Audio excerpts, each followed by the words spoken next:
We're live. Welcome to Allergic to Silverware. Sorry for being a wee bit late. These things happen, a few technical issues, but we're all good. Obviously, we've got Anthony Gorman on tonight. Needs no introduction, but Anthony has he's returned to senior football in the role of assistant manager at Dungannon Swift. So, good opportunity to get Anthony on to talk about that. As fate would have it, he's been pitted up against his old club Linfield, where he probably enjoyed the best spell of his career, the great career he had. So that will be an interesting talking point. Obviously, a lot of speculation as well about David Healy potentially taking over at Dundalk. So we'll ask Anthony about that. What does he think? Is that a job that David Healy would be interested in taking? Also going to talk a little bit about schoolboys football. That's a contentious debate at the minute. Chat a little bit about the boost the Ulster Senior League has got with the introduction of Monaghan United. And we're obviously going to talk about Harps and Derry City as well. So big thanks to Keith again for joining us. Looking forward to Cowan, top man now coming on with Gorman. So we'll just introduce him. We'll just bring him on. We'll not make any bones about it. So our special guest, Anthony Gorman, we'll bring him in here now. Hey lads. Tony, Keith, I'll give you the floor. Welcome, Tony. Thanks for joining us again. Your second appearance on the Allergic to Silverware setup here. So great to have you on, and we'll get the discussion going. I suppose just straight away. You're back in coaching, back in management, and with Dungannon Swifts. How did it all come around? Just maybe want to give us a brief introduction on it. Well, I've known Dean Shields since he was a young boy, and Kenny was our manager at Coleraine. And I suppose like any young fella, football daft, and he was always around the games that we would have been playing, and training never missed. So then, really out of the blue, about I suppose over 2 weeks ago now, I got a phone call from him, and he just asked me would I like to join him at Dungannon. That he'd been looking for somebody to go on with him. He'd been in the job about maybe 6-7 weeks at that time, but there's a lad in the club, a very good coach actually, Terry Fitzpatrick, who's still coaching there alongside myself and Dean. But he just felt he needed somebody else, and he says he spoke to a lot of people, and my name kept cropping up. And I suppose I've seen a lot of the Irish League games over the last 7 or 8 years, and ironically, the only team I haven't seen this year playing prior to joining them was Dungannon. I'd seen every other team at least a couple of times, but no, listen, I had a good think about it, and I suppose spoke to Sheila about it, and she says, like, why not give it a go? And it's not that far up the road, so I phoned Dean back, gave him a decision, and it's worked out quite well so far. And Anthony, obviously, when we talked in the podcast a couple of months ago, you said that there had been opportunities for you in the past to go back in at senior level with different clubs and management and coaching. What is it about the project there at Dungannon? Is it the fact you have got that personal relationship with Dean Shields, or do you think it's an exciting project to get involved in there with the Swifts? You know what, Mark? I suppose, COVID's it's changed an awful lot of things, not least the football scene around Donegal and the Ulster Senior League and the youths and the schoolboys. So basically, apart from maybe a month here or there, 3-4 weeks, where we were getting back training, then it was cancelled again. So I've basically been, watching a lot of games over that time. And I suppose as well, part of the reason that that the challenge appealed to me was, the real uncertainty surrounding the Ulster Senior League at the minute. If we're honest about it, the Ulster Senior League is 3 clubs: Letterkenny Rovers, Bunagee, Cockhill, Celtic, and then it's supported by Derry City and Harps reserves. And if you didn't have the support of Derry City and Harps, there'd be no Ulster Senior League. And I'm frustrated in the fact that you look at the Leinster Senior League and you look at the Munster Senior League. I don't think the Munster Senior League has changed since I last looked into it, where they had 7 divisions run by the one organisation. The top 3 divisions were intermediate and the bottom 4 were junior. And I can't understand why the powers that be in Donegal can't get their heads together. Now, I understand Ulster Senior League is totally separate at the minute from Donegal League, but for the good of football, people have to get around the table, get involved. Ideally, for things like that to work, it should be people independent of clubs. People with no direct links. Get their heads together, have a top division of intermediate football, because it'd be a shame to lose intermediate football up around the northwest. And I think the addition of Monaghan United has been good, but still, not enough. Yeah, listen, it's something different, Mark, and you're fed up playing the same teams every week. And so, listen, give it a go, and I've been really happy and pleased so far how things have gone. Good stuff. And I suppose you've been up there now a couple of weeks. You've got to know the players. What type of squad do you feel is there, and maybe what needs to be added, if anything? Well, it's been a wee bit difficult so far, Keith, in terms of getting to know the players, because we've had, I've been there now just since last Tuesday, it'll be 2 weeks on Tuesday, and already we've had 3 games. So we played Tuesday, recovery Thursday, played Friday night, trained last night, and then we played on Tuesday, basically recovery session again last night, and the game on Saturday. So you're coming to the end of the season. I haven't really seen that much. We haven't had to work as much as you would like with the team. But what I've seen so far, there's an awful lot of good quality, technically gifted young players, supported by a good few experienced players. I suppose it's coming to the end, and I think if we're looking at towards next year, you need a group of players somewhere in the middle. To help the young lads. So it's been positive so far. The performances have been quite good. 1 good result, 2 not so good, but there's something to build on. Yeah. I suppose you're talking about experience there, and not many more experience than Roy Carroll. The ex Manchester United, ex West Ham. He's obviously played a lot of games for Linfield as well. 50 odd appearances for the Northern Ireland national team. What sort of influence and what does he bring around the dressing room? Well, obviously, he brings that experience and he brings that aura that he has. He's a big lad, but he's a very humble guy. There's no airs or graces about him. And he brings, I suppose, a calmness to situations. He brings, he brings assurance to the back 4 or back 3, whatever we play. So his experience in such a young team is invaluable, and especially a team that's got so many young defenders. And I'd be hopeful anyway that he could continue to carry on, because he looks in good shape in the games he's played. He's actually done very well. Right. Yeah. And Anthony, obviously you played for Linfield, you played for a lot of top clubs. Expectations are at Linfield are to win trophies every year.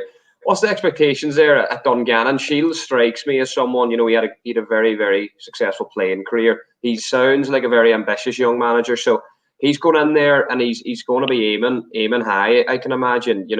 What's his sort of plans, or, so to speak, he'll be aiming to sort of build a team that can maybe challenge for the top 6. Would that be the objective for next season? I think currently, Mark, in the Irish League, it's very difficult. Not just for teams like Dungannon, but the fact now that you've got the teams going full time, Glentoran, Linfield, Crusaders, and Larne. So there's four teams already that they really have to finish top 4. They've got to be targeting for because the European money is so important to them clubs. So just below that, then you've got the likes of Coleraine, who are currently sitting in 2nd place in the league, Cliftonville, who are up there challenging. So there's your top 6 at the minute, and then you've Glenavon trying to push into that, and Ballymena and Portadown, which traditionally are big clubs. So there you're down to 9 teams there, and then you've Dungannon, Warrenpoint, and Carrick. But traditionally, Dungannon have sort of punched above their weight with the players that they've brought through, and Dean's very ambitious. He wants to play his football in a certain manner, and somebody like yourself, Forks, you would love playing in that team, because everybody wants the ball. And I think since Dean has come in, the average possession's been about 65%. Now, at the end of the day, we've always spoken about this before. You've got to have keep possession with a purpose. The purpose is to create chances Yeah, to score goals. And, you know, if you don't have that at the top end of the pitch, well, you're not going to win football matches. But hopefully he gets a good transfer window now in the summer and he can add to the players he has. So Dean's ambition. Well, Fox is back in July, Tony, to be honest there. So, you know, don't rule him out. You know, we could definitely get him up the road. Well, Fox is one of them boys who's probably at the top end of the pyramid in terms of age. I'm just as mobile now as I was when I was 21. I hope you're more mobile. No, honestly, Mark, you would love it. You would thrive in that environment where everything is played through the middle of the park, and there's a pressure on the midfield players to show and get on the ball and play forward the whole time. So we're looking for somebody like Forker, really. Brilliant. That sounds good. And obviously, as I said, as fate would have it, you're up against Linfield in the cup. You'll be looking forward to that. You had a great time up there. In cup football, Anthony, you know yourself, anything can happen on paper. Linfield are expected to beat Dungannon. You know, most times they play against each other, but cup football, anything can happen. You'll be going there with plenty of confidence, I know, I'm sure. I've watched parts of clips of the games that played Linfield this year, and they've actually done well in terms of possession. But you look at Linfield, they've got Waterworth and Shane Lavery, who's a current Northern Ireland international, Jordan Stewart, Kirk Miller. You know, they have so many attacking options and so much talent. But you look at last year, and I suppose I was talking to Dean yesterday, says you look at last year and Queen's University knocked Linfield out. You know, up at the Dub, beat them 3-2, and I think you probably played in the next round then, Keith, where they played Glentoran, was it? Hey, I was at that game. I was in the bench again for that game. I was semi-final. That was me. But yeah, again, a very difficult game. I remember that day. They were a great side, a great football side. Yeah. You know, I think it was 3-1 or 3-2 maybe. I know Robbie scored a hat-trick. McDay got a hat-trick in that game, but very tough game. Like a very good young side. You know, probably what you're talking about in the likes of Dungannon there.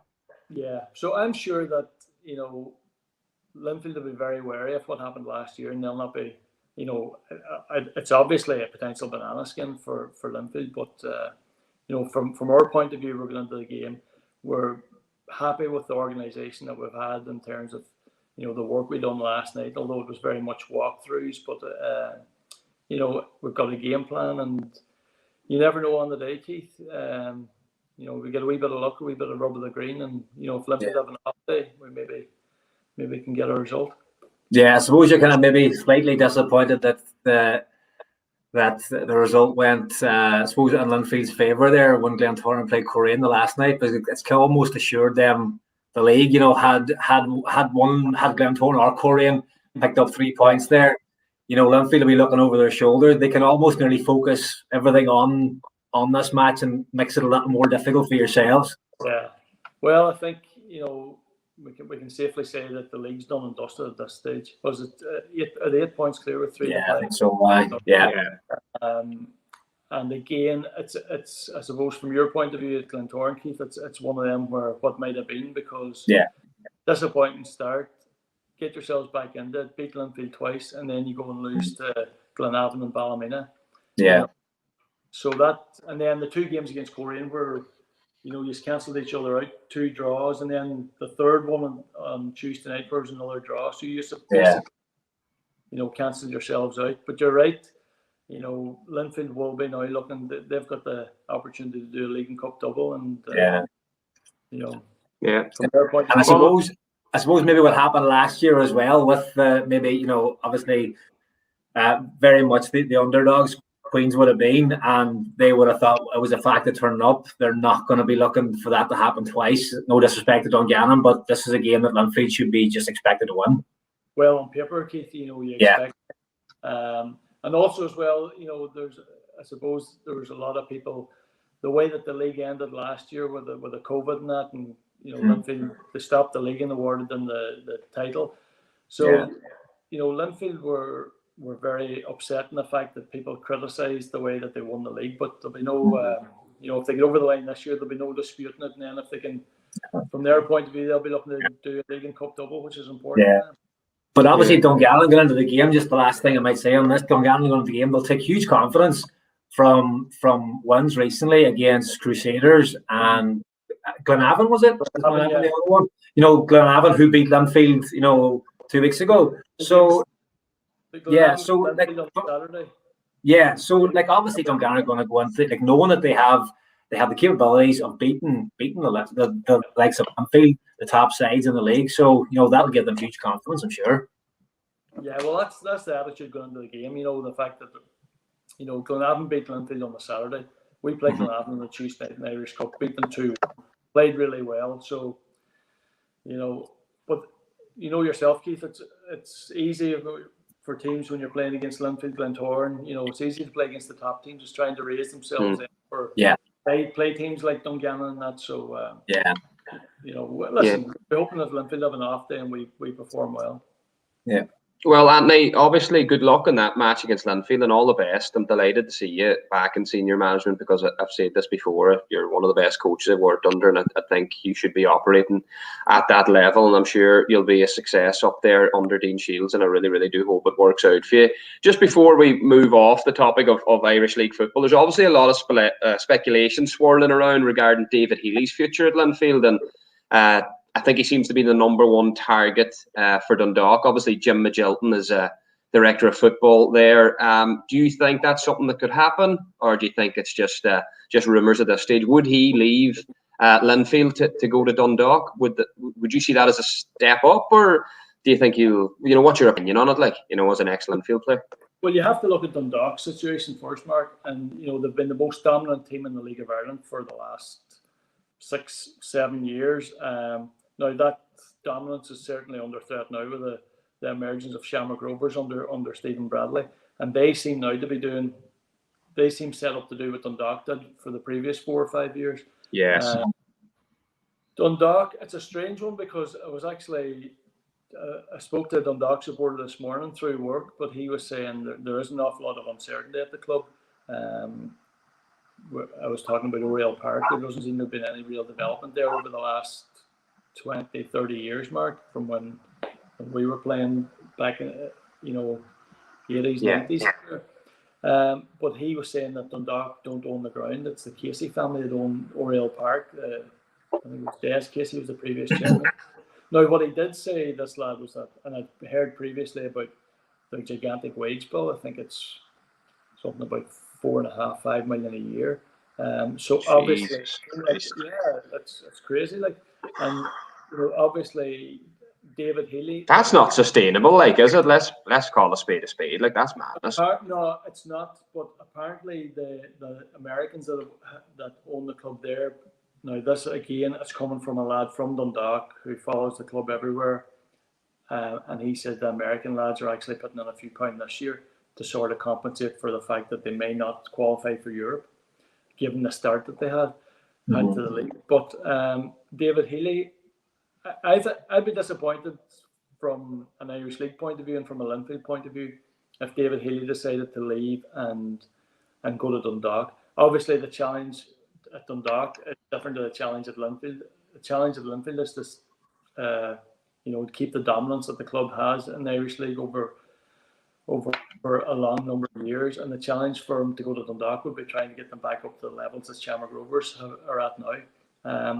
Obviously, Jim Magilton there may be a factor, but I don't think it'll be good for the Irish League in terms of the way it would look. But obviously, money talks at the end of the day, Mark, and the opportunity to go and compete maybe in the transfer market for players that you mightn't be able to at other clubs. So it'll be interesting, to watch the space over the coming weeks. I'm sure there'll not be many announcements or much talk. Yeah, I think there was a statement from Linfield today where they came out and said that it was absolute rubbish. But at the same time, they're offering Healy a new contract. So there must have been something where he has to try and get his mind refocused on Linfield. I'm sure there was a conversation or two, but they've come out and offered him a new deal, so they'll be looking for him to stay. And that's amidst a lot of speculation with a lot of Linfield players leaving because they don't want to conform to the full-time model. I know Lavery's contract's almost up. International has interest in the league and in Scotland. And, a lot of the, almost probably three of the back four, Gallagher, Haughey and Stafford, have all made it clear that they are not looking to go full-time and take that full-time model. So, is that what the top clubs might have to, come to terms with? They're probably some of their best players don't want to go full-time, and that's only probably going to, if they want to stay in the league, it's only going to make other teams stronger. Yeah. I've said this all along, but there's two ways of looking at it here. I think Linfield, they're going full-time, which is fine, but the players you've mentioned, Haughey, Stafford and Gallagher has been probably the best centre back in the Irish League over 5-6 years. Mm-hmm. So I think, and Stafford and Haughey, they're a great back four. I think that Linfield should be accommodating them players until such time as they can get somebody that's better. I don't see any better in the Irish League at the minute. And for them to go and get better, they're going to have to go outside the league. England, Scotland, be it coming down into the League of Ireland. So I think, clubs have. And when you say, sorry, Anthony, to cut across you, when you say accommodate them, is that say like keep them, but they don't have to be full time? So like you can have a hybrid model with the squad. Yeah, because look at Warren Finney, who was the previous manager before David Healy. Warren sort of introduced full time players into the club again from which had been missing for a number of years, but they were training. Was it Monday, Wednesday, Friday mornings? The full-time boys, and then they trained with the part-time lads on a Tuesday and Thursday. So I think until such time as you can get a player better than Gallagher, Haughey, Stafford, Andy Waterworth, who's been top scorer at Linfield for 6-7 years on the bounce. I think they should be accommodated. I think they've earned the right to be accommodated, and that's not. I just think. They're too big of players to replace. But Keith's point's 100% right, and this is a point I've made as well. The fact that the likes of Haughey, that they're talking about the three lads are on about Haughey, Gallagher, and Waterworth are apparently going to Glenavon, so they're going to be strengthened. So players are going to be filtering down from the clubs like Glenavon, Crusaders, whatever. The lads that aren't going to stay full time, so they're going to be filtering down in. And from a league point of view, you'd be hoping that the players, the clubs, the full time clubs are going to buy in better players with the money they have, and also that them players that's in the league will filter down into other clubs and make it a stronger league and more competitive. I suppose from the Doc's point of view, they need to get something sorted out very quick because they are on the slide. Just looking there, they're actually 1-0 down again tonight to Sligo. So, but Sligo is down to 10 men. But they would need to get something organised. Obviously, money doesn't seem to be an issue, but it seems to be just like where do we find the players from? And it's all about recruitment at the end of the day. 100%. Yeah. Absolutely, and I suppose with Dundalk, given the nonsense that's going on then with the managerial roundabout they've had since Vinnie Perth left. David Healy would be a good manager for Dundalk if they wanted to go down that road, but I'm not so sure that would happen, to tell you the truth. Yeah, and just quickly on this before we move off, if Healy was to go, I'd say Owen Kearney would be a shoe-in, would he, for the Linfield gig? Like if you're looking at managers around the league, or what do you think? If that was to happen, and I'm sure Linfield, a club like Linfield, always has contingency plans in the pipeline. If you look at the job he's done there at Coleraine, he went to St Mirren, did reasonably well. As a ex-Linfield player, and I know you still do a lot of commentary in the games there, would he be the man that they would go looking for, Anthony, do you think? I don't know if Oren, if there would be a job that would entice Oren. I think, Oren's got he's got a teaching job as well. And it suits him at Coleraine. It is very much part-time. He's got a fantastic relationship with the chairman and the board of directors there. The club was very good to him. They allowed him to go to St Mirren they basically kept the door open for him because they kept on his staff. Oren actually was a success at St Mirren, and it was just circumstances outside of his control that forced him to come back. But I'm sure that Oren's happy at Coleraine. He's competitive with them. They're challenging for the league. They've won an Irish Cup. They've won the League Cup. I think if Oren was to move, I think it could be cross channel again. Yes. Regarding the Linfield position, it's a very difficult one, Mark, because everybody thinks that it's an easy job to manage Linfield given the budget and the history. No, serious pressure. Massive pressure, and David Healy was ideal for them. He came in at the right time after Warren Feely. Yeah, it's just he's done a great job. He's done a brilliant job, yeah. And Anthony, just here, there's a question that's come in for Columba Malloy. There's a lot of comments coming in congratulating you on your appointment and whatnot, but he just asked, seeing as we're on the topic of Linfield, he said, Anthony, what was it like stepping up to play in the Champions League qualifiers with Linfield? Do you have any good stories of players or teams you encountered there? So perhaps, I suppose, who was the best sort of outfit maybe you came up against in the Champions League? We were very unlucky in Champions League games. Like we never lost games at home, and then we maybe went out in away goals. But I suppose the most memorable trip was Dynamo Tbilisi. We played away, and was memorable for the fact that we all got food poisoned out in Tbilisi.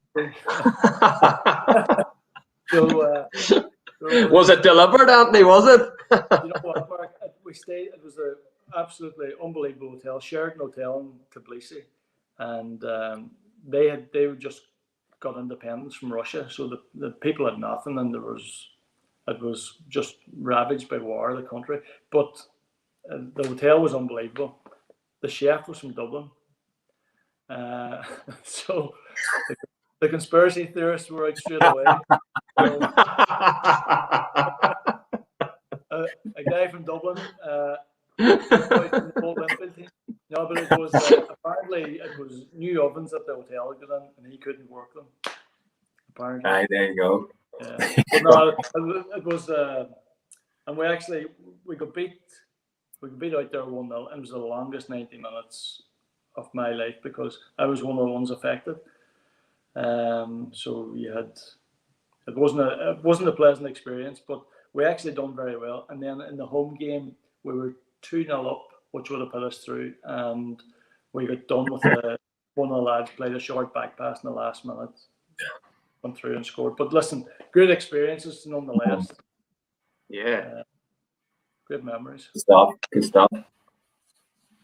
And obviously, we'll move off the topic of Linfield now. And I want to talk to you about a sort of fairly contentious and divisive subject at the minute that's getting a lot of airtime, and it's about sort of schoolboys football. And obviously, like Brian Kerr, who I think we'd all say, the three of us here and most people involved in Irish football would have a lot of respect for, and he's very pro League of Ireland, but he's questioned, whether it's a ways to sort of, as he says, outsource the development of young players into the hands of League of Ireland clubs. Kevin McHugh, obviously a couple of days ago, was done a podcast and he sort of rubbished those sort of claims, and that there's a bit of a power grab maybe going on between both sets. As someone who's been involved with Letterkenny schoolboys for a number of years, developing and working with young players, what's your view on it? Like, what is your opinion on the sort of move to, almost put the responsibility in the League of Ireland clubs to develop sort of the next generation of players? Yeah, well, I've got very strong opinions on that, because obviously our club, Letterkenny Rovers, was severely affected by the fact that the National League clubs or the League of Ireland clubs ended up taking your players. I've heard Kevin spoke very passionately about what he's doing with Finn Harps, and Kevin is professional in his outlook and his approach, and I'm sure that the League of Ireland clubs in general, and Kevin been part of that, feel that they're best equipped to look after and develop the players, the schoolboy players coming through. My own personal opinion is that I think, like, we're not England, we're not France, we're not Holland, we're Ireland, and our football and our circumstances is unique to them countries, where our clubs all the time are competing with GAA, for example, rugby in different parts of the country. But up here, it's mainly competing with GAA. I was fortunate enough. One of the teams I had, one of the Letterkenny teams I had, it was the same group of players that was playing for St Unions, and myself and the manager liaised once a week, and we organised games and training around it, because they were the best players. They were the best Gaelic players and the best players for me as well. So we're different. We're not like England, where we can, just one sport really. Like they'll either pick one or the other. And Mark, the money that goes into developing players in these academies in England, and a lot of it's subsidised by the Premier League, the Football League, and the government. So they have money coming from all different angles. League of Ireland clubs are cash strapped at the best of times. So there's a big pressure on them then to provide money for these teams. And a lot of the time with Harps, for example, they've got the academy, which is underneath, which a lot of people pay to go and join, and I'm sure they're getting good coaching in that. But again, in an academy set up at a professional level, the kids coming in shouldn't have to pay. Now, that's not to say contributions shouldn't be made, but it's a contentious issue, and it's an issue that crops up all the time.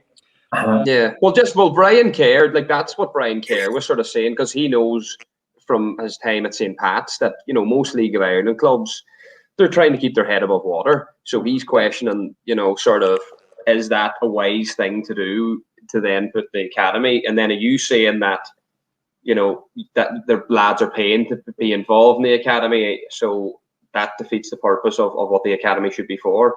What I mean? If you come and play for Letterkenny Rovers, the boys have to pay their registration fee, they buy their gear, which is part of being a local club. Like, but yes, you think you would imagine being part of a League of Ireland academy. It should be an elite section where it should be financed by the clubs. But unfortunately, we're not in that position in Ireland, where we've got clubs that are money rich. Like, the clubs are cash strapped. They're struggling, especially with COVID, to pay wages week to week. I think, Mark, my own opinion is that whatever about teams up here, where, like, every so often, like, you played on a successful Kennedy Cup team yourself, Mark. Every so often we'll have cycles in the rural areas where there'll be talented crops of players.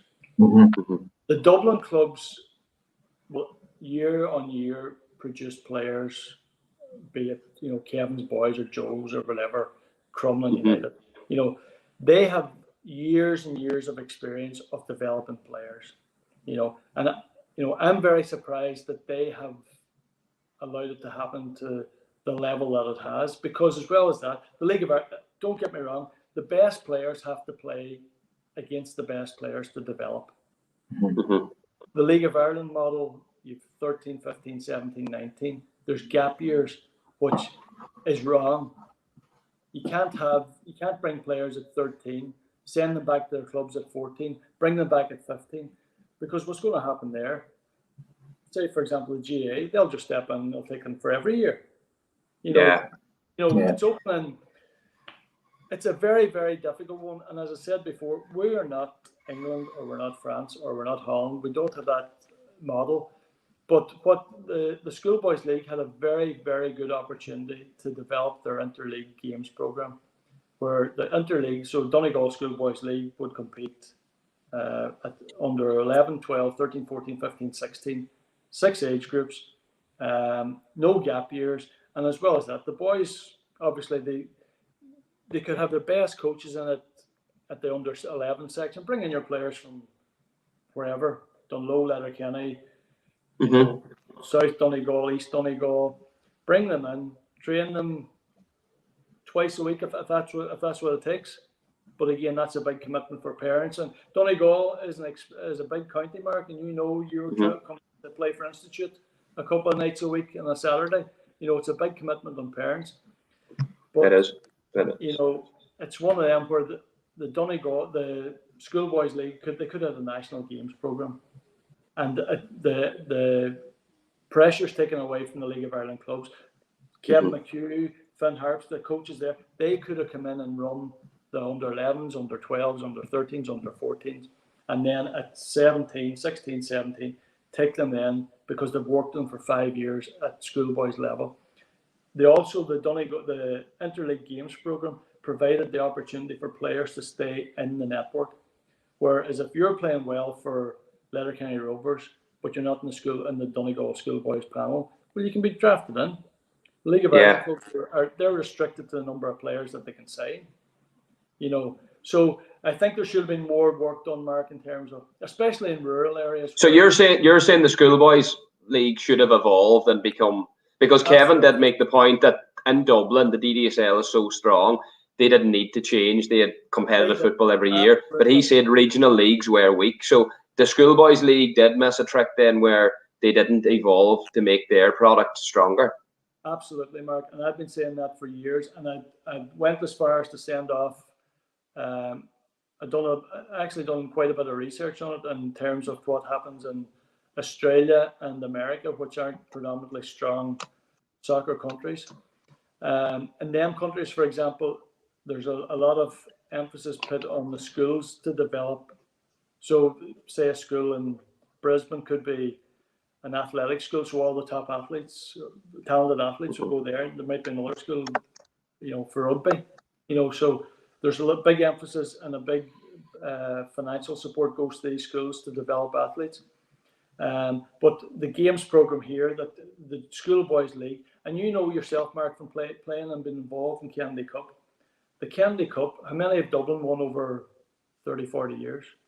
They probably I'd say the vast majority of them, maybe 4 or 5 at the most that they haven't won. So the Kennedy Cup wasn't that good for Dublin. It was no benefit. No. But it was certainly beneficial for us going down there and playing the other counties, and that's where they had an opportunity to develop a league where you didn't have to play every week. You could play every 2 weeks. But you could. The Donegal boys could have went from here to Galway. Yeah. You had Galway, Mayo, Sligo, Leitrim, Ross. You could have made it regional. Yeah, you could have made it regional. Regionalised, and then had a national games week or something. For Kennedy Cup, and I don't they weren't. The Schoolboys League had messed up because you didn't have to have one Kennedy Cup. Say you could have had the same competition running every year for 11s, 12s, 13s, 14s, 15s. But listen, Brian Kerr, somebody who I have so much time for, and he speaks an awful lot of sense. And I think it's an awful shame, and it's a crime that he is not involved in organising football in Ireland. A man with his experience, both at League of Ireland level, international level, and schoolboys level, that he's not involved in some way. 100%. Keith, do you want to take a few comments there that's coming on? Yeah, Tony McAvee makes a point. Annie, do you think under 13, under 15, not too young to play Electricity League, should be 17s, 19s, and a championship? If a player is over 19 in a senior club, then he's gone. What do you make of that? I think, again, Tony's somebody who's a lot of experience in schoolboy football and player development as well. I think 13, 15 maybe to play Electricity League. I think that's probably is too young. Not too young in the fact that they shouldn't be playing at a good standard of football, but I just think my own opinion is that the Schoolboys League should have developed their games program so that Tony's talking 13 and 15-year-olds. Yeah. That's key development ages for them players. They need to be playing at that level. And unfortunately, in the Schoolboys League, they have to take responsibility as well, that they've allowed this to happen, and they didn't provide the structures for this player development pathway, to play elite games. The League of Ireland has done it. So, I think Tony's point is maybe, is 13, 15, too young for them to be playing for Harps or Derry City. Mm-hmm. What like I would say yes, it is, but there's no alternative for them.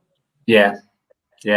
I suppose there as well, like a lot to do with, we kind of mentioned that the investment that I suppose families have to make for their kids to go and play at a certain place.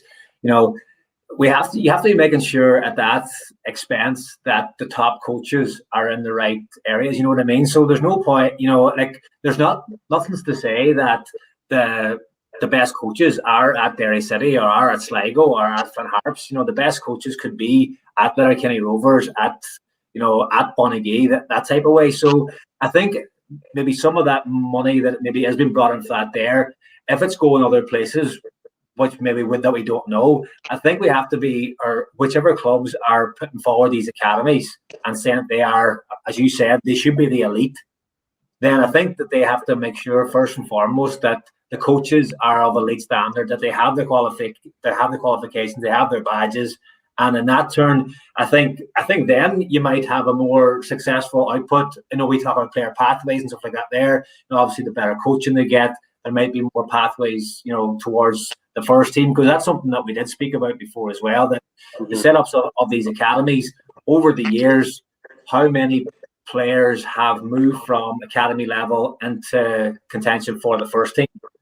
And I suppose from my experience, not too many. There have been a few, yes. I remember even just going back to myself and she spoke about this before, my own experience of being involved in an academy setup. And I'm not sure at the time went back when I was playing maybe, under 12s, that type of age group.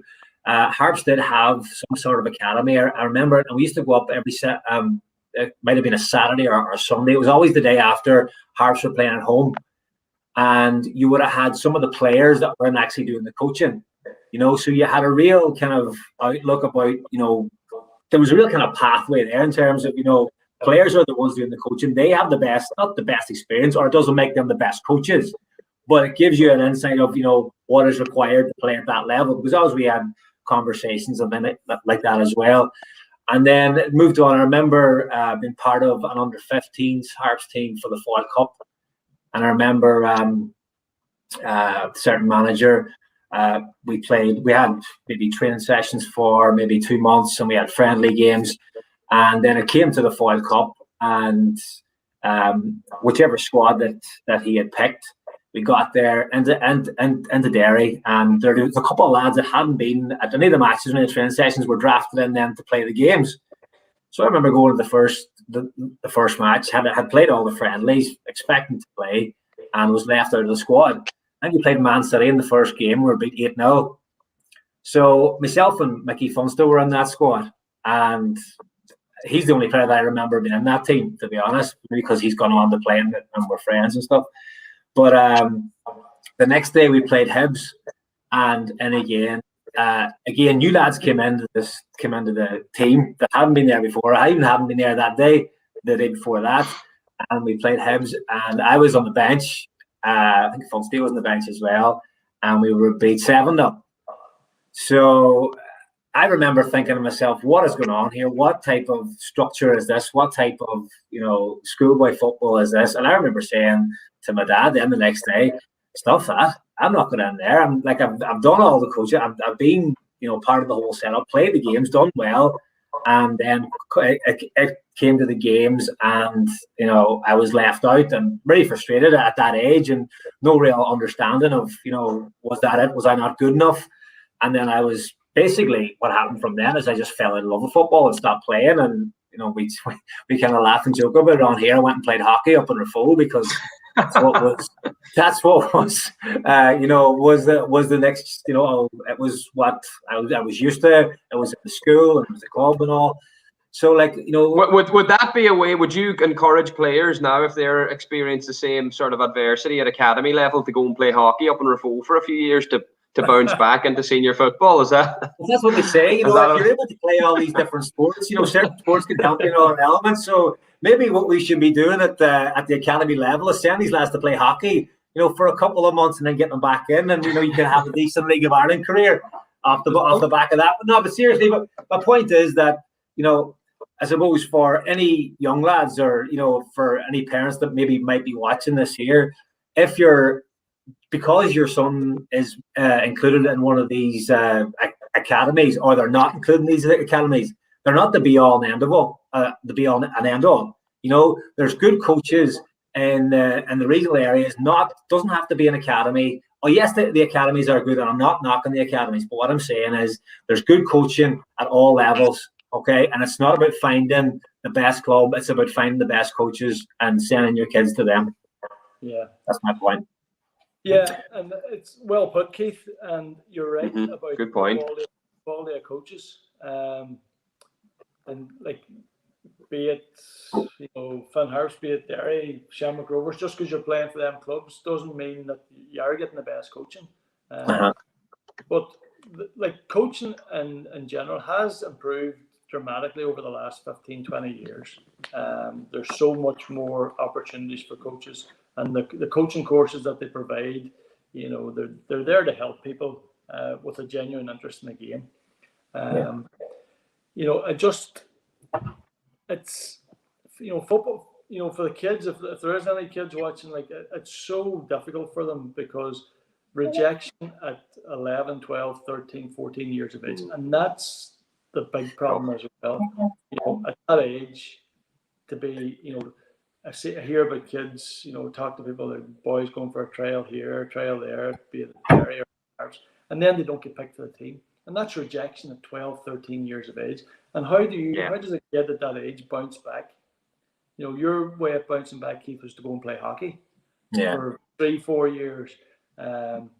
You know, so it's very difficult, and that's the danger of, you know, where you can fall out of love with a game, and you just think, I'll go play something else for the fun with my mates. And that's a point as well. That one of the advantages of playing, of the games program being run by the Schoolboys League, where you can still play for Letterkenny Rovers, Bonagee, whoever. You can be drafted in and out and chosen for different games in a Donegal Schoolboys League setup. But that's, listen.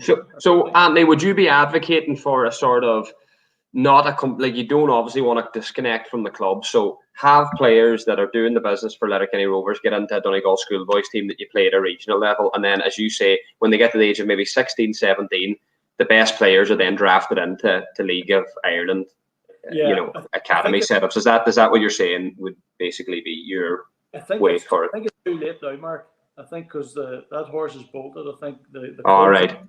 I think the clubs are now in control of developing the so-called elite players at 13, 15, 17, 19. I think there's massive problems with the gap years, because that's where players will fall through the cracks and could disappear. Between 15 and 17, like, I get you. Like, if you have an under 15 player who's go to under 16, he's not strong enough or not good enough to play in the 17s. So what does he do? He plays back for Letterkenny Rovers. I think that I forget what the point I was going to make now, but I think the opportunity to play at every age group is vital in development. I think come back between going in for a year, out for a year, in for a year, out for a year. I think it's I don't think it's beneficial. I don't think it's conducive to development, Mark. I think, you know, what I would like to see. Oh, look, you're well placed. Like, you've been involved, obviously, in schoolboys football and Donegal Youth League teams and Letterkenny Rovers. So, you know. The point I was going to make, sorry, I left my head, but I would have liked to have seen, say, Finn Harps in Donegal, for Finn Harps to put coaches into Donegal under 11 development squad 13. Kevin himself had a very strong under 13 team that got the national. They done well in the Kennedy Cup. They done well down there, I think, as well. So that was an example how it could have worked. Kevin was playing for Finn Harps and came in, looked after the Donegal Schoolboys League team, had the pick of the whole county, developed that team, you know, and you could have had players, genuine interest in coaching, helped by the senior clubs, to come in at 11, 12, 13, 14, 15, 16, and then, as you know, Tony McNamee was on about, and then bring them in for under 17, under 19, you know, or under 16, under 18, whatever. You know, I just, the problem, as you saying as well too, that you're kind of alluding to, Anthony, and it creates a lot of animosity then, so there can be a lot of negativity towards Finn Harps as a club as well, which you don't want to see. And you know, when you're alienating schoolboy clubs and you're doing that you don't want that. You want everybody in the county to row in behind Harps, but unfortunately, you know, I'm sure a lot of people point the finger at Finn Harps. It's not Finn Harps' fault. No. It's not. You know, Finn Harps has to go and compete for the best players, and they're doing it. And the coaches and Kevin McHugh is doing the job to the best of his ability. But it's a very difficult one for them, because you're 100% right. It does create animosity, and it has created an awful lot of bad feeling around Schoolboys League and League of Ireland, and especially around the Dublin area. Well, look, we'll move off the topic. Or Karen, do you want to take some comments or whatever, or whatever you want to do? Comments coming in here. I think we should give there's here a platform. Arthur Lynch makes a problem with the League of Ireland underage setup is that once the players are signed up, they can't play with local underage teams, even though not all players get a lot of game time. So obviously, you know, speaks for itself that these lads are playing. Can't go back.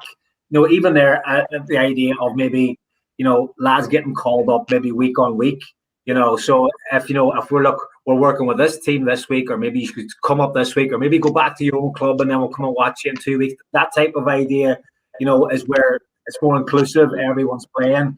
However, they are able to go back and play with the local GA teams, which is kind of productive for the grassroots soccer.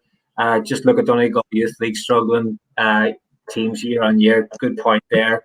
Good point. Maybe any other ones here? Clumbo is not a case that if a young player went from Harps to England, compensation to a senior club is twice as much than a situation where a young boy goes to England for schoolboys club. Would this not suggest that money is behind a lot of disagreements and power grabs? I think, you know, I'm not sure about. I'm not sure. I don't know about that.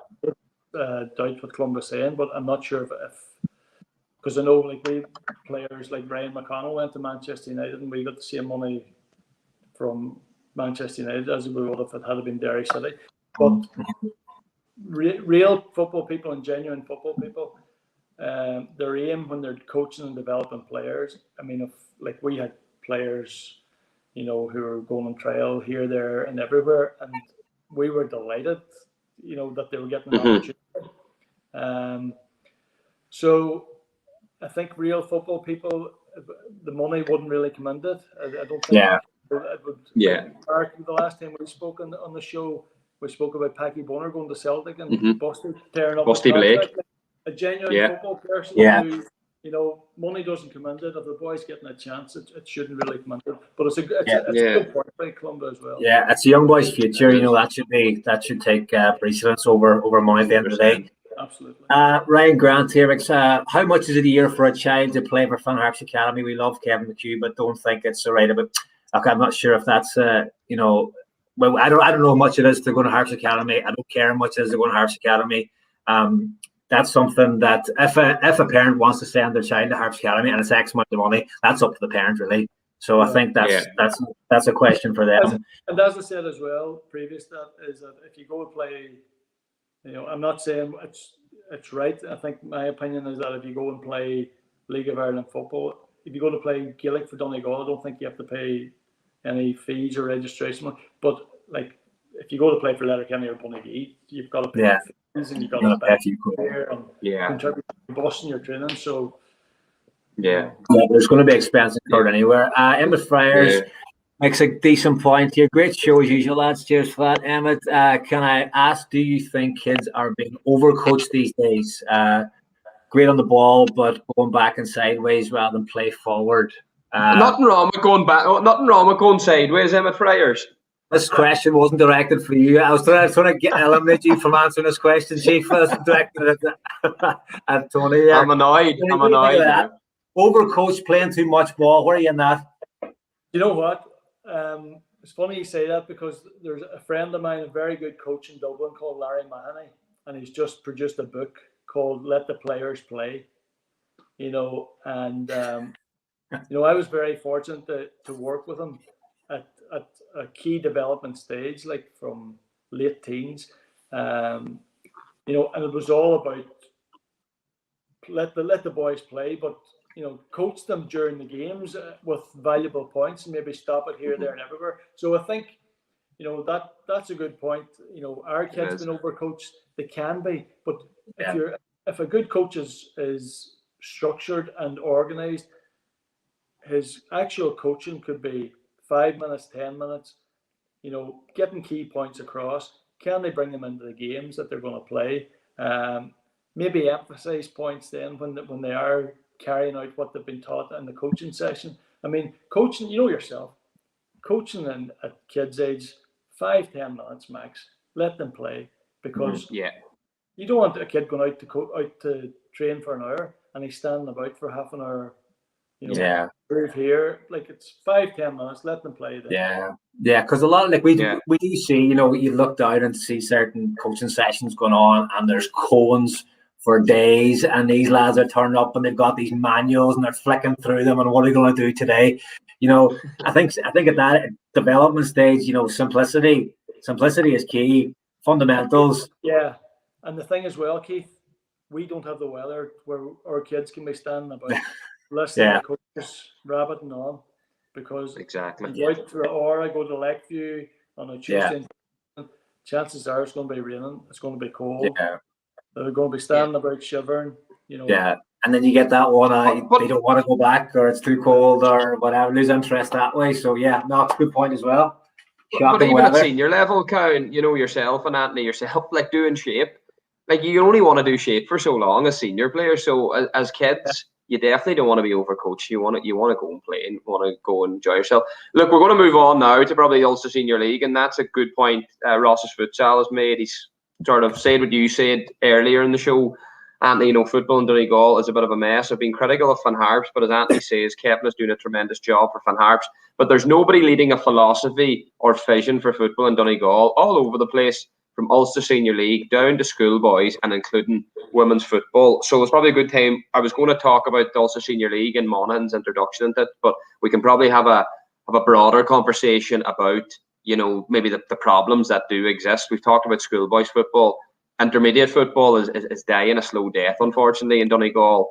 It's a boost now that Monaghan's in the league, but would you agree with that somebody really needs to take control of Donegal and get everything together, unify it? Yeah, I've said for a long time, Mark, that the FAI have sat on the fence and sat in the touchlines for the last 10, 15 years.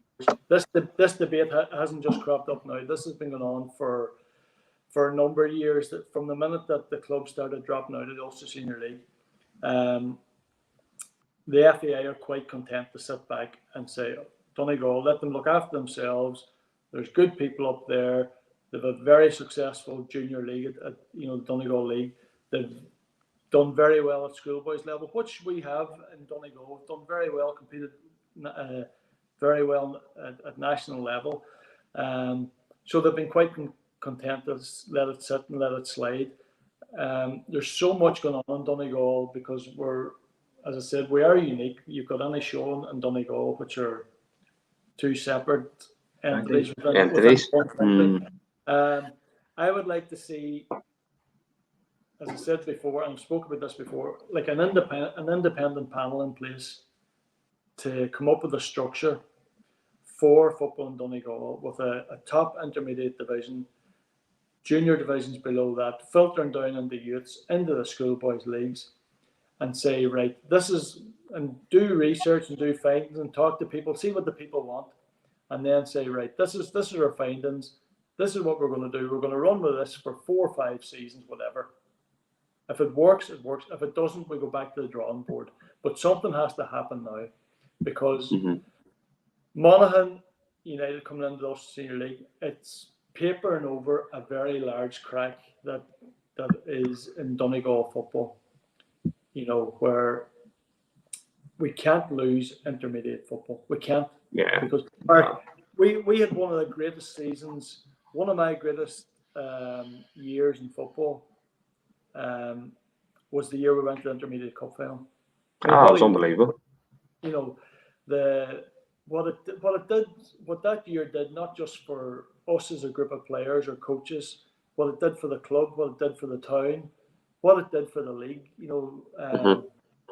So to lose that there would be criminal, and that's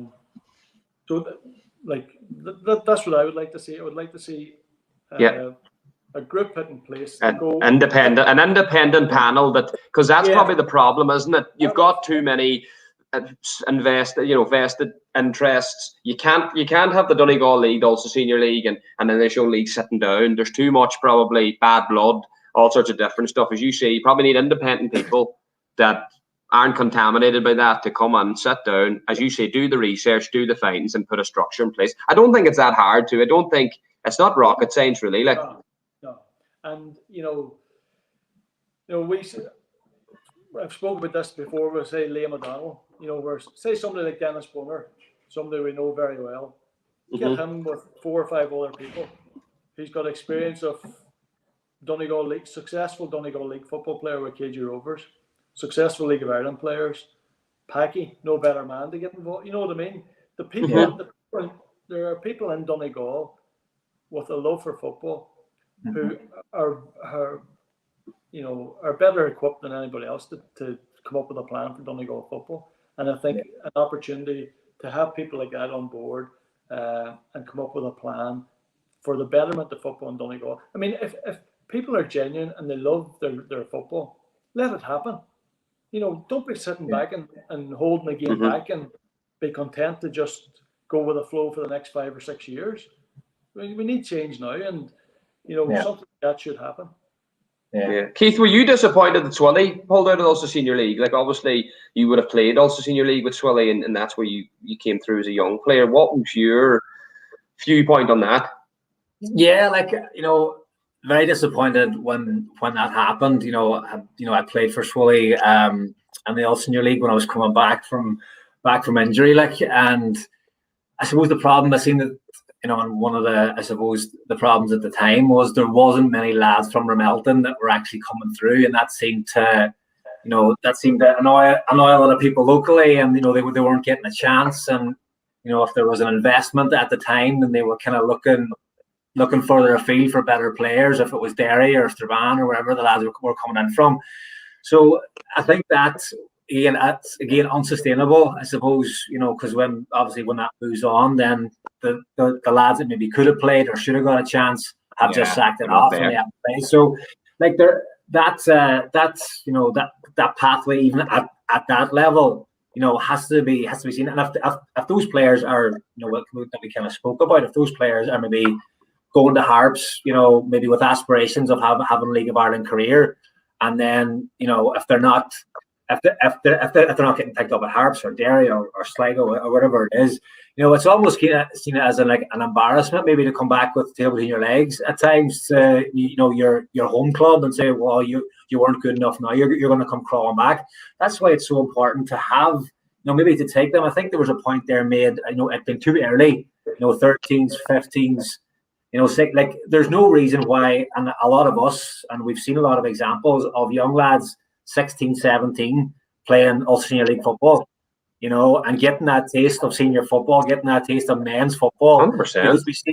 Because we see so many examples of, young lads going across to England very early, and maybe coming back and, their first port of call sometimes is Harps, and then they're not getting in, and we're not getting in the team. We know lads that's happened to, for one reason or another, not getting in the team, and then it's gone. You know what I mean? So that coming through the stages, that playing senior football, Ulster Senior League or whatever it is, I think is vital.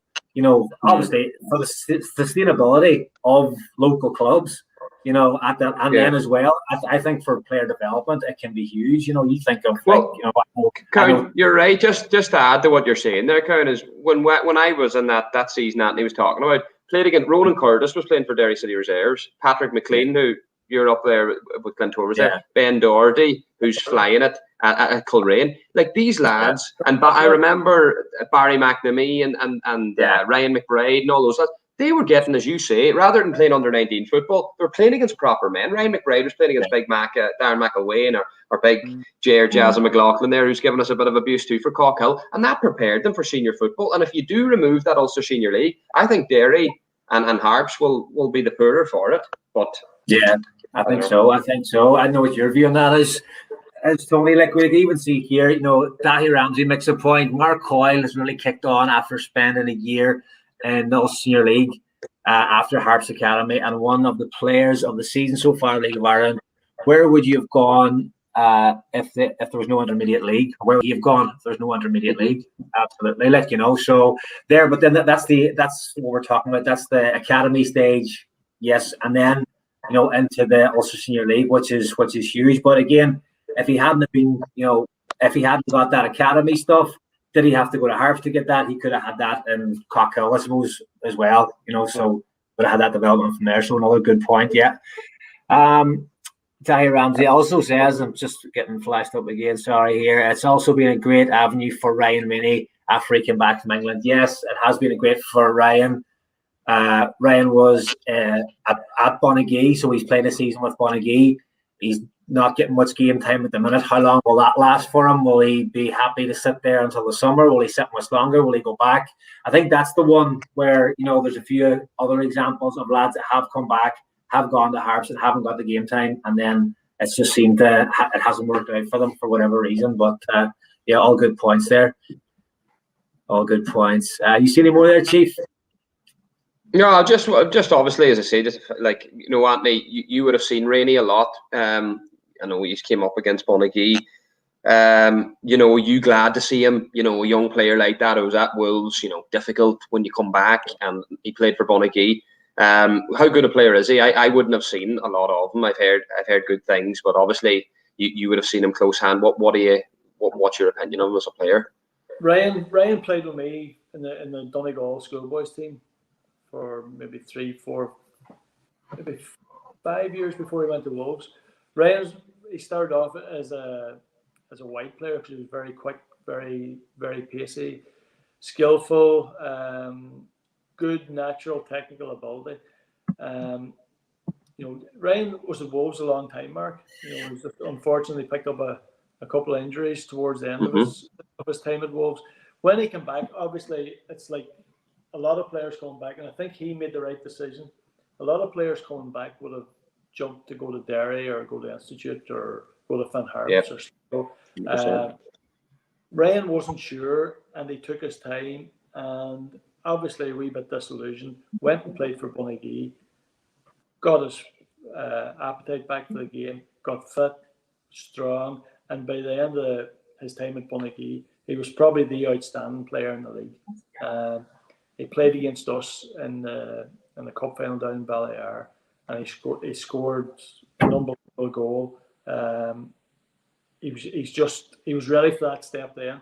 So it was important for him to have the Ulster Senior League when he came back, because that, if he didn't have that, God knows what would have happened. Deserved the move to Finn Harps, and he's somebody that I think should be playing in the Finn Harps team. I think his talent and his ability deserves to be playing. So I hope he keeps at it now. And I see he made his debut there a couple of weeks ago. So I'd like to think Ryan will keep on that.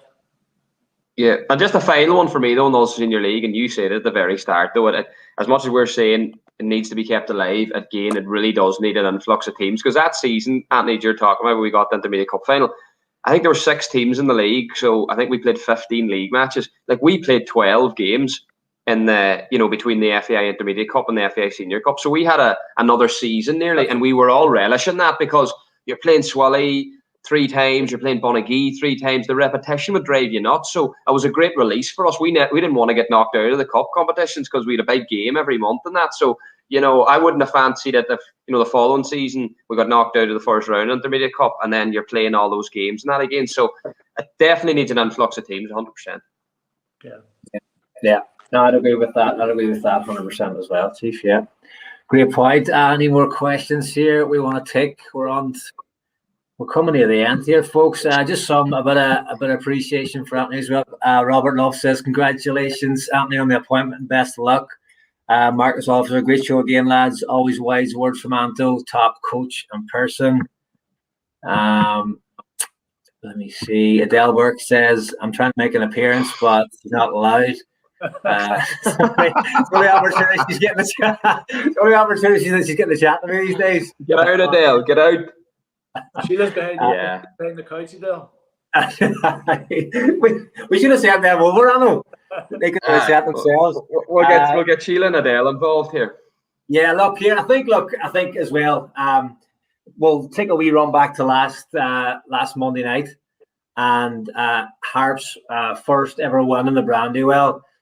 Late goal from Adam Foley. What do you make of Harps' start so far, and maybe in particular as well, Adam Foley's start? I think they've had a brilliant start to the season. Harps are. I was, thinking about Harps over the last couple of days. Like they went to the Brandywell and won, and it's quite remarkable. It's the first victory they've ever had there. Remember the night we were done, Keith, and we got a 2-2 draw. Brilliant. We probably should have won that game. It was the first half. We've been the better team, to be honest, and probably really frustrating. I think the way they are at the minute, they're sort of like the Burnley of the Premier League, where. And for years people would say talk about players and can they go to Stoke on a cold Tuesday night? Well, that's Finn Harps have become the Stoke and the Burnley, where I think they're an established Premier Division club. The management of Ollie Horgan and Paul Haggerty, I think they've been brilliant. I think the recruitment has been brilliant. Their style of play is there to get results, and they're very successful at it, and nobody wants to play against them. Nobody likes them. Foley, he's been a revelation, top scorer in the league, and he's going to kick on. And I think Finn Harps could have a job at the end of the season holding on to him if he continues to play the way he is. Yeah. Do you think would that be something that, I know Harps aren't ones for maybe tying lads up on long-term deals or things like that there, I suppose, just because of the way that we've all the financial struggles are well highlighted over the years. Is that something that they might think that they need to do now because of the form that he's showing? Is it a gamble that they'd be willing to take, do you think? Well, I think nobody will know the player better than Ollie or Paul Haggerty, and they'll know the type of character he is, they'll know his fitness, they'll know everything about him, and if they think it'll benefit Finn Harps to tie him on a long-term contract, well, I don't see any reason why they wouldn't do it, because you can play all the football you want, you can play pretty football, you can play long ball football, but unless you have somebody to put the ball in the back of the net, you've got, like we spoke before, Mark, many a time about keeping possession and possession with a purpose, and the purpose is to score goals. And we can play and we can create, but if we don't have somebody at the end of the day to finish it off and put things in the back of the net, and Finn Harps have a very valuable asset to them there at the minute. Yeah, I suppose when you look back over the years, the Harps teams probably of the last 10 years, it's other than Kevin McHugh. It's a position that Harps have really struggled with is to find someone who can score regularly. Do we think this is the best striker that we've seen since Kevin McHugh and a Finn Harps jersey? He probably is the one to take over the mantle from Kevin, because you're right. The goal scores are so hard to come by. And when you don't have a natural goal scorer like that, you do become very reliant on set plays and throw-ins, corners. But you can see that the goal we've seen there against Derry, that was a very well-worked goal. The Finn Harps have developed, I think they've developed from, being a so-called long ball direct team to a team that can play long if they have to. But they're mixing it up. They're definitely mixing it up. They're definitely mixing it up. Patient. But you know what that is, Mark? They've got the players that can do it. You know, Yeah, 100%. they're expressing themselves, and you know, it's a really work goal. And that's a lot. The pass you're seeing now from Barry McNamee, we flick ball out. Yeah, superb. Great pass, but the run classic Barry. That's great. Like that's Barry there when he's like flying. What's the boys run as well? Like he gets across the defender and just Great finish. Yeah, absolutely. Yeah, and lads, you know yourself as well from playing on teams. Maybe that I'm not sure. Like I can say from my experience, when you're playing in a team, especially as a defender, and it's been that way kind of over the years at times. Like you're defending, and you're stopping the opposition from scoring. But when you had somebody like the likes of a Kevin McHugh or say the Harps team at the minute with Foley in it, that all this kind of hard graft that you're doing, there's a fair chance if that man gets an opportunity, he's going to score. So this is what it's all for. I remember playing in teams for years, and you're thinking like, right, we defend. There's an opportunity, and it's been missed. And you're like, oh, God, like not again here. Now we have to work again, and those opportunities will be missed. And it's something that knocks the stuffing out of players. It's tough for them to keep going all the time when these opportunities are being missed. So him scoring those goals will, it'll give them massive confidence, like all over the park. 100%. Yeah, and as well as that, Keith, it takes the pressure off the back four as well. And you have somebody doing that, like it's that frustration goes from you, and just it gives you another lift as well. Yeah. Something just sorry, carry on. I'll go ahead, Chief. Yours sound like an important question there. Go ahead. No, I was just going to say we're obviously chatting about Harps possibly running the risk of losing Foley because of how good he's doing. Do you think there'll be clubs looking at Ollie Horgan and seeing the job he's done at Harps on the resources and the budget he's working off, or do you think Ollie's gonna be maybe has that stigma now where they're an ugly enough side to watch? I know we've talked that they've changed a little bit this year, but maybe have developed that, as you referenced earlier, that Burnley, that Stoke. So do you think clubs would be looking at Ollie, or do you think Ollie's maybe not that attractive to clubs because of traditionally his style of football has been? What's your opinion on that? I think clubs would be mad not to look at him because I think he's proven himself over the last 7 or 8 years that he knows how to manage football teams at League of Ireland level. He knows how to go and get results, and at the end of the day, it's a results business. And 100%. But obviously he's one as well. We spoke before about the Irish League about teams being full-time and teams being part-time. Ollie's one of them who have been part-time teaching in the college, training part-time with Harps. It probably suits him better than anything else, Mark. So, I have no doubt that there'll be interested parties in Ollie if and when jobs come up. But, it'd be a big decision for him to make to give up. He'd have to give up an awful lot because, I suppose travelling and everything. Not that travelling will be a problem for him because he would go the length of the country to watch a game, but he's certainly somebody that should always, when a job comes up now, he's somebody that should be considered. And I think, it probably would be unfair to label him a long ball merchant or whatever because I think he's always worked within his means, and he's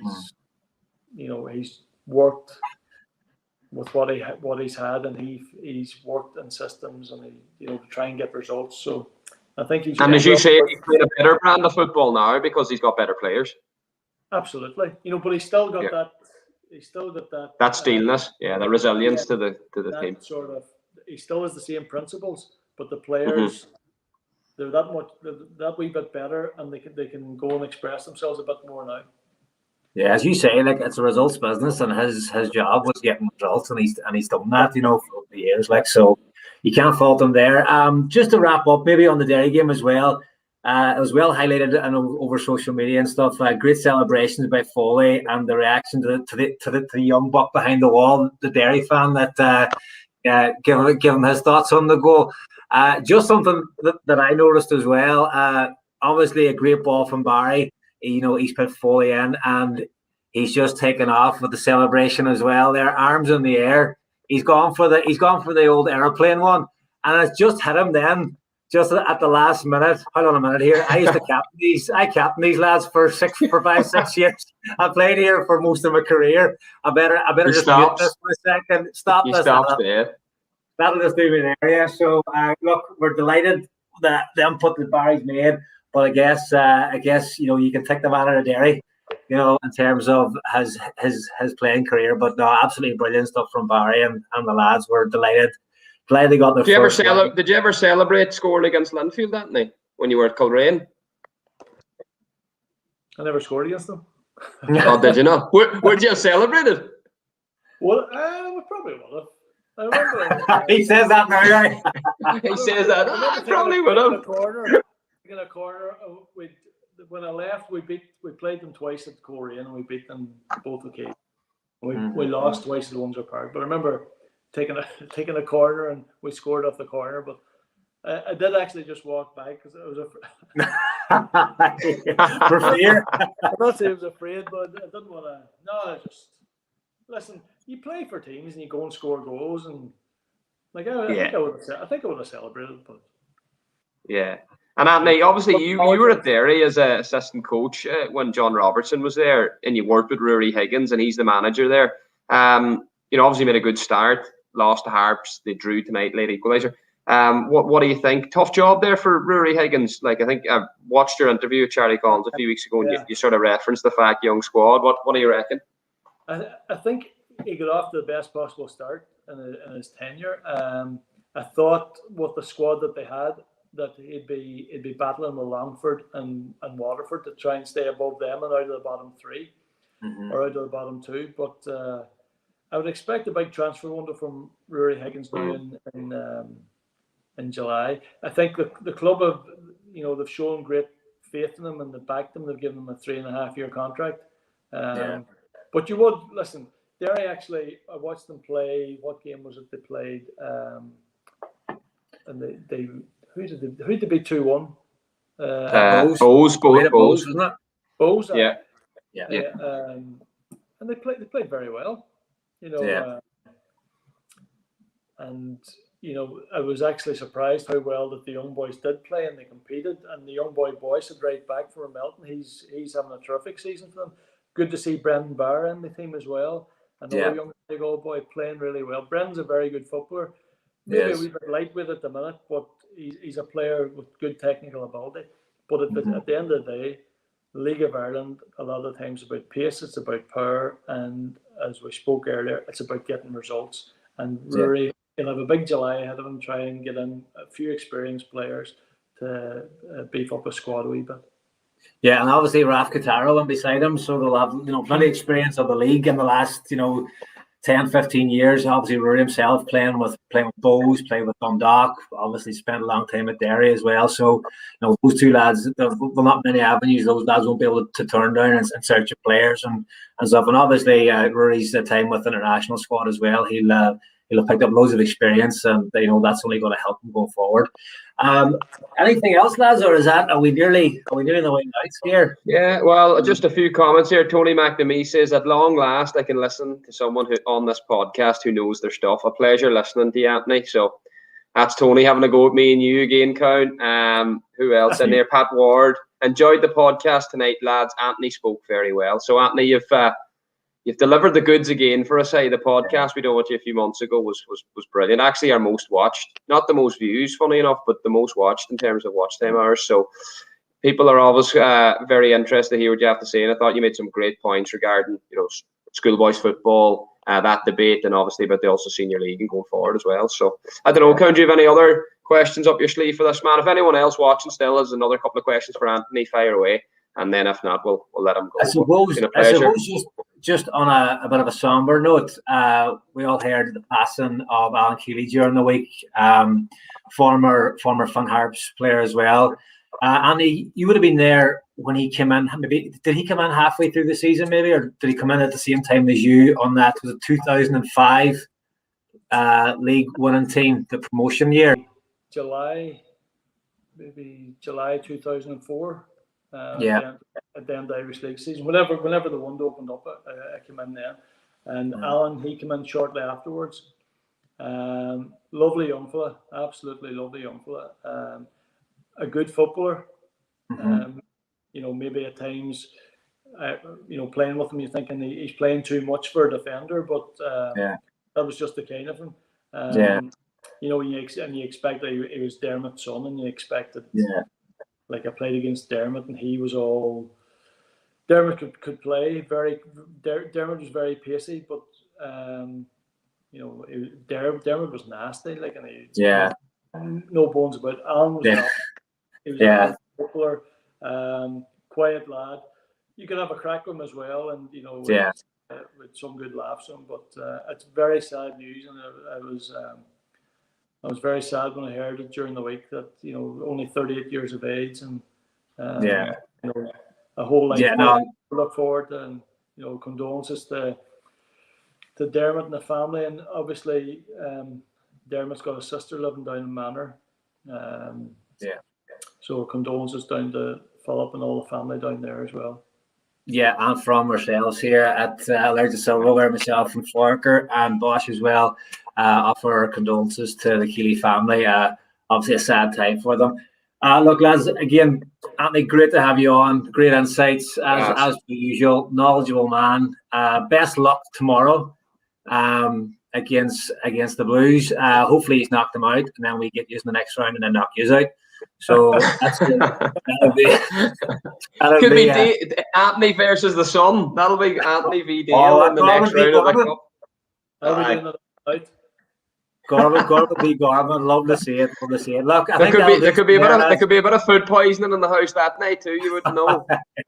I'll get Sheila on the cooking that night. You were saying she's not a good chef, is she? You've told me that a few times. No, she's brilliant. Really improved. She's right there beside you, is she? There's a saucepan going over your head shortly, aren't they? Hey, look, we'll leave it at that, folks. Look, absolutely brilliant. As we say, look, we're kind of taking, obviously, Chiefs' new arrival has put the kind of podcasts to the side for the foreseen future. But look, we'll be getting back into them, closer to the winter time. Hopefully, get this man back in Irish shores. We'll be able to maybe do something slightly different. We're having the watch-alongs. We're having our weekly reviews and stuff like that there. So keep out on social media, and you'll see when they're popping up. And this is interactive. We love having you on. Love having the comments. It makes the show works. We need you to come on and give us your points of view as well. So I think we'll leave it at that, folks. Another good episode, and thanks for joining us. Cheers. Cheers, lads. Thank you.